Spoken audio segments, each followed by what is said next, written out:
Universe inside के साथ video का हर सीन बन जाएगा इंगेजिंग। टाइम वेस्ट की चिंता छोड़ो क्योंकि मूवी होने वाली है बहुत अमेजिंग। कहानी की शुरुआत में हमें एक नई दुनिया दिखाई जाती है जिसमें इंसानों के साथ साथ मॉन्स्टर भी रहा करते थे। हमें एक शिप दिखाई जाती है जो कि रेगिस्तान में चल रही थी और उस शिप को चलाने वाला उन सभी इंसानों का सरदार था और वही इंसानों को मॉन्स्टर से लड़ना सिखाता था। वहीं पे हमें एक लड़का दिखाया जाता है जिसका नाम होता है हंटर और वह भी उन्हीं की शिप में था। तभी अचानक से एक मॉन्स्टर इनकी शिप पर अटैक कर देता है जिससे शिप आउट ऑफ कंट्रोल हो जाती है। हंटर उससे लड़ने के लिए जब आगे बढ़ता है तो वे अचानक से उस शिप से नीचे गिर जाता है जिससे हंटर यहाँ अपने कबीले से अलग हो चुका था मगर वे सेफली बच जाता है। अगले सीन में हमें अर्थ को दिखाया जाते हैं। वहाँ पर एक आर्मी की टीम अपने मिसिंग सोल्जर को ढूंढ रही थी और ढूंढते ढूंढते वे काफी दूर आ जाते हैं। वहीं पे हमें कुछ पिलर्स के ऊपर कुछ अजीब सा लिखा हुआ मिलता है जिन्हें वे सभी सोल्जर इग्नोर कर देते हैं और एक जगह रुक के वे अपने मिसिंग सोल्जर को ढूंढने लगते हैं। तभी अचानक से उनके सामने एक बहुत बड़ा तूफान आ जाता है। उस तूफान को देखकर इनकी टीम की कैप्टन जो कि एक लेडी थी वे इन्हें फौरन वापस आने का कहती है मगर तूफान इतना बड़ा था जिसे देखकर ये सब डर जाते हैं। अब ये वापस आ ही रहे थे कि तूफान इन्हें अपने अंदर ले लेता है और तभी वे पिलर जिनके ऊपर कुछ लिखा हुआ था वह चमकने लगता है और देखते ही देखते ये कोई नई दुनिया में पहुंच जाते हैं। अब ये नई दुनिया में आ चुके थे तो इन्हें वहाँ पर अपने मिसिंग सोल्जर मिल जाते हैं लेकिन वे मर चुके थे और उनकी बॉडी पूरी जली हुई थी। इसे देखकर ये लग रहा था कि ये इंसान का काम तो नहीं है। तभी अपने चारों तरफ देखते हैं और ये एक रेगिस्तान में पहुंच जाते हैं। तब वे ही लेडी कैप्टन रास्ता ढूंढने के लिए आगे जाने का तय करती है।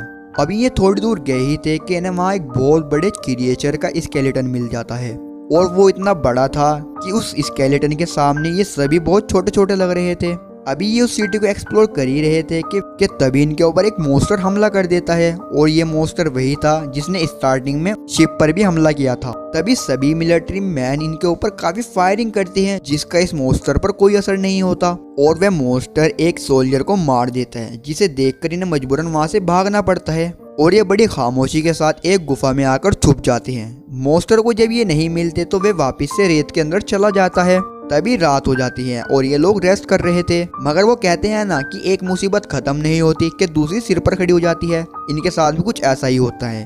अभी इन्होंने एक क्रिएचर से जान ही बचाई थी कि तभी इनके ऊपर एक बड़ी सी मकड़ी अटैक कर देती है और वे इनके कैप्टन को एक डंक मारती है जिससे वे बेहोश हो जाती है। मगर तभी बाकी के टीममेट उस मकड़ी के ऊपर काफी फायरिंग करते हैं जिससे वे वहां से भाग जाती है। मकड़ी के जाने के बाद एक आर्मी मैन उसी लेडी कैप्टन को उठाने की कोशिश करता है मगर वह बेहोश थी और यहाँ पर इन्हें ऐसा लगता है कि शायद कैप्टन मारी जा चुकी है। मगर तभी हम देखते हैं कि वही मकड़ी अपने बाकी साथियों को भी लेकर आ चुकी है और अब ये सब मिलकर इन पर अटैक कर देते हैं और एक एक करके इन्हें मारने लगते हैं।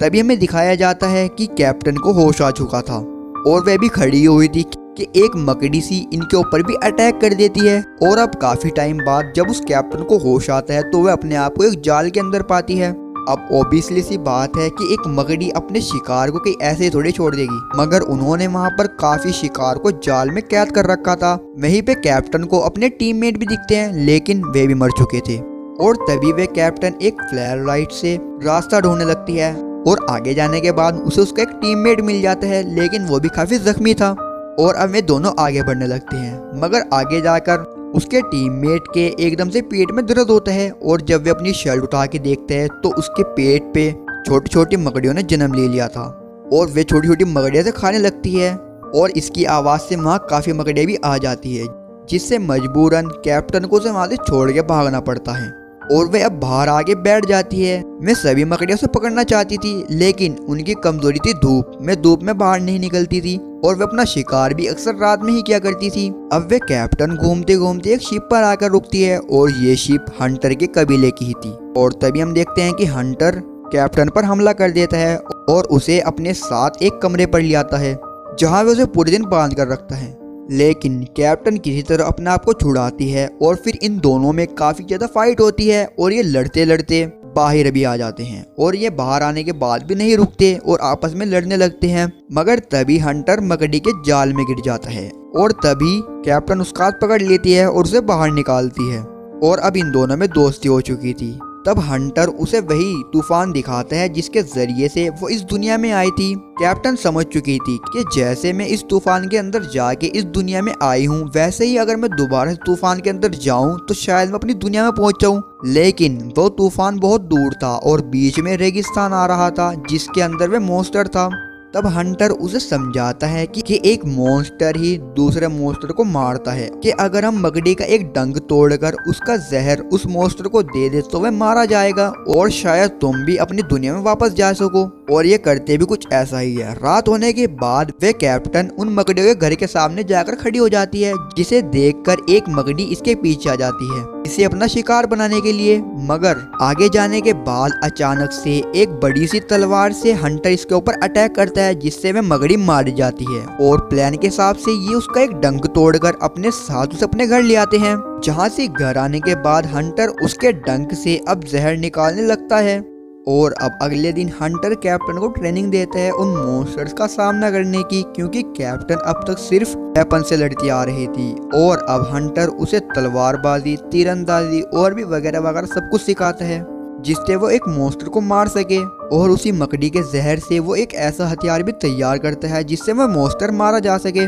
और अब ये दोनों मॉन्स्टर से लड़ने के लिए चले जाते हैं, जहाँ से जाते ही हंटर उसके ऊपर एक तीर से वार करता है और वो तीर सीधा उसकी आंख पर जा लगता है। और उस तीर के अंदर ही मकड़ी का जहर था, जिससे उसे दिखना बंद हो जाता है। और इसी बात का फायदा उठाकर हंटर उसकी पीठ पर चढ़ जाता है और अपनी तलवार से उसके सिर पे वार करता है। मगर तलवार के लगते ही मॉन्स्टर बेकाबू हो जाता है और हंटर को बहुत दूर फेंक कर मारता है, जिससे हंटर यहाँ बेहोश हो जाता है। कैप्टन अपने एक तीर से उसकी पीठ पर चढ़ जाती है और जो हंटर ने मॉन्स्टर के सिर पे जो तलवार मारी थी, उसी तलवार को वे उसके सिर के अंदर गाड़ देती है, जिससे वह मॉन्स्टर यहाँ मारा जाता है।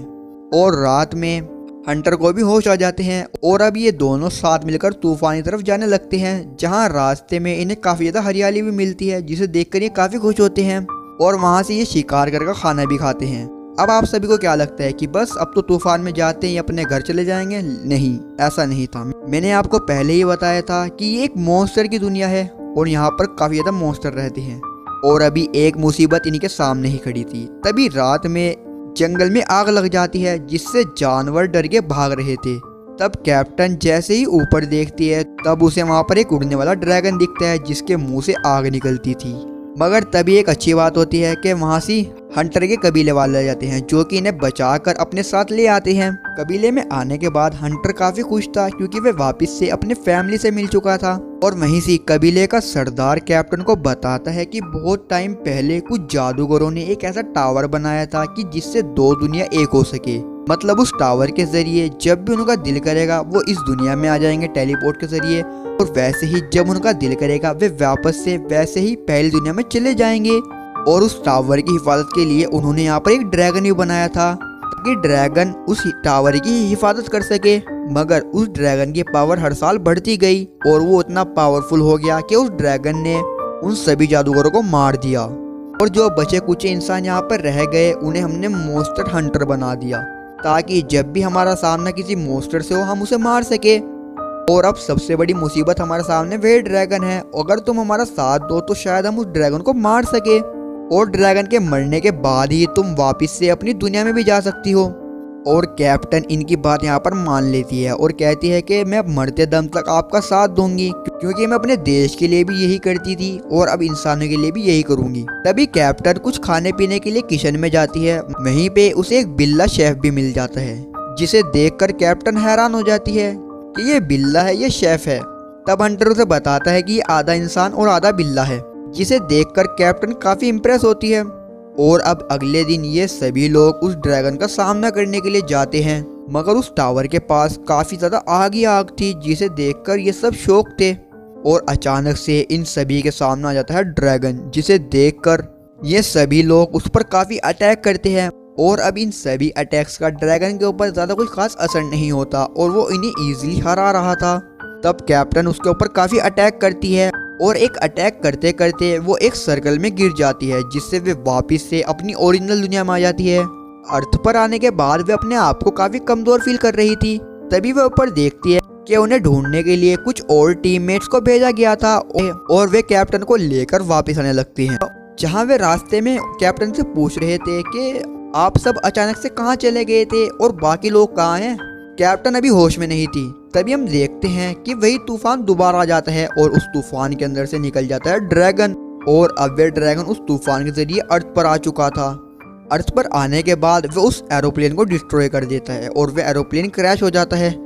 मगर इस क्रैश में कैप्टन सरवाइव कर जाती है। मिलिट्री इस ड्रैगन के ऊपर काफ़ी फायरिंग करती है, बॉम्बिंग करती है, मगर इन सब चीज़ों का उस ड्रैगन पर कोई असर नहीं होता। तब कैप्टन समझ चुकी थी कि शायद मैं ही हूँ जो इस ड्रैगन को हरा सकूं, क्योंकि मेरी ही वजह से ये अर्थ पर आया है।